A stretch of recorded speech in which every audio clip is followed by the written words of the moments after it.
30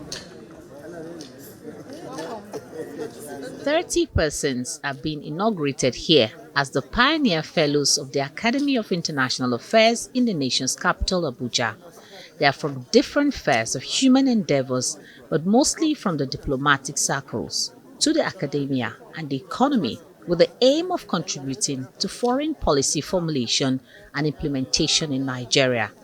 The founder of the academy is Nigeria's former Minister of External Affairs, Professor Bolaji Akinyemi.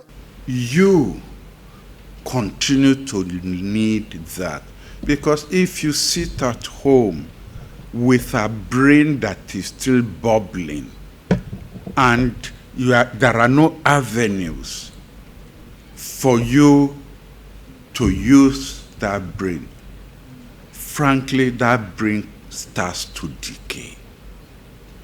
And so, in setting up this academy, we are not only doing Nigeria a favor, we are doing ourselves a favor.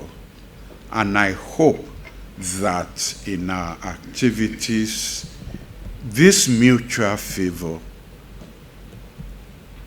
will manifest itself not in antagonism, but in cooperation. Former head of state and chairman of the occasion, General Yakubu Gowon, retired, admonishes the academy to ensure that it contributes to the rebranding of Nigeria's image abroad and canvassing regional stability across West Africa. My involvement in laying the foundation for the economic community of West African states, which I did with all the heads of states and presidents of the 14 countries of the community. With the recent development in the community, I would like to thank Mr. President Bola Ahmed Tinubu and his colleagues for heeding the call to keep the union, to continue to keep the union together, no matter any difficulties on the way. Be patient, but pursue your effort to keep the union, the ECOWAS, together. Vice President Kashim Shettima, who was represented by his aide, is promising to harvest ideas from the think tank to reposition Nigeria's image home and abroad as the Tinubu administration works to tackle the nation's challenges. Nigeria's foreign policy is also top on the agenda here, even as the Minister of Foreign Affairs assures of continued engagement that will benefit the nation. One of its objectives is to provide support and training for negotiators and the art of negotiation, which is very key because it's important that Nigeria has skilled interlocutors, more so now than at any point in time in contemporary history, because we have a lot of conflicts. At the same time, we have a lot of trade negotiations going on where Nigeria is involved. So we need the interlocutors with the right skill sets. The keynote speaker at the event, Professor Benedict Orama, says Africa should begin to utilize its resources and promote human capital development, especially through inter-African trade. Africa is also lagging in other measures of development and global competitiveness.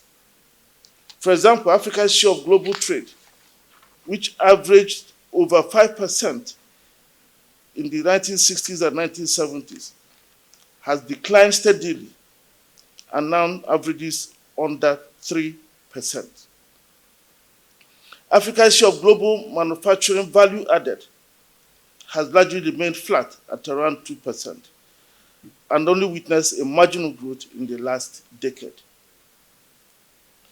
Across all of these macroeconomic indices, developing Asia are co-travelers in other development in the 1960s and 1970s has outperformed Africa over the same period. Arise News spoke with the founder of the Academy on the sidelines of the event on what the future holds for the Academy, including tackling national challenges.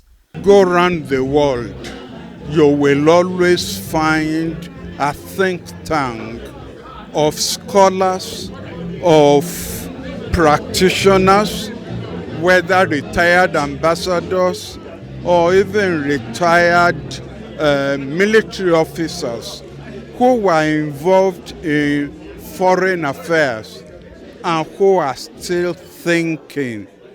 You know, we have this, I will regard it as, I don't approve of it, but making people retire at such an early age. I regard 70 as early age. Forgive me. I mean, I'm 82, so you will expect me to say that. But I regard people retiring at 20 as too early. This initiative is coming at a very crucial time where the world is working toward building more cooperation amongst nations. Experts here believe that with this new initiative, Nigeria will be able to take its rightful place amongst Committee of Nations. Punariman Benjamin, Arise News.